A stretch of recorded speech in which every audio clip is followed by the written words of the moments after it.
Menacée de mort alors qu'elle collait des affiches électorales. Hier soir, une candidate, la France Insoumise à Strasbourg, a été agressée par un homme au centre-ville. Il tenait visiblement un couteau dans la main et a proféré de nombreuses insultes et menaces. La candidate n'est pas blessée physiquement, mais très choquée. Sylvie Malal, Jérôme Gosset. Elle a décidé de parler, précisément devant le panneau où elle était venue coller des affiches de campagne hier soir. Il faisait nuit. Un homme s'est approché, il s'est mis à la menacer devant ses enfants. Alors, par réflexe de défense, elle a commencé à filmer. C'est bon. Oh, regardez, il a un couteau. Dans ma tête, il se passait plein de choses. Alors je me suis excusée, je me suis avancée. Il me suivait, je te tranche la gorge, gauchiste de merde. Et mes enfants, c'est des ados. Ils ont 16 et 15 ans et j'ai vu qu'il était prêt à en découdre.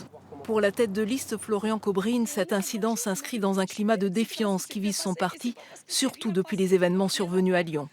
La parole publique de ces derniers jours, elle libère une forme de violence. Elle légitime une campagne contre la France Insoumise parce que jusqu'à des responsables politiques du gouvernement, eh bien, ils prennent pour cible la France Insoumise. Il y a une réalité, c'est juste parce que j'ai sorti l'affiche qu'il ne fallait pas, où je me suis retrouvée en danger, mais en danger de mort. Sur la plainte, il y a bien écrit menace de mort. Et c'est pas parce qu'il n'est pas passé à l'acte qu'il ne faut pas prendre en considération ce qui vient se passer. Aujourd'hui, la maire sortante de Strasbourg et tête de liste écologiste Jeanne Barzéguian a condamné l'agression. Réaction également de la candidate socialiste Catherine Trautmann qui réclame un débat respectueux et apaisé. Nous attendons effectivement une condamnation unanime de l'ensemble des responsables politiques parce que là je crois qu'il y a besoin d'un discours extrêmement clair. Nous menons une campagne, nous sommes légitimes les uns et les autres à porter nos projets et la vie des colistières et des colistiers des têtes de liste ne doit jamais être menacée.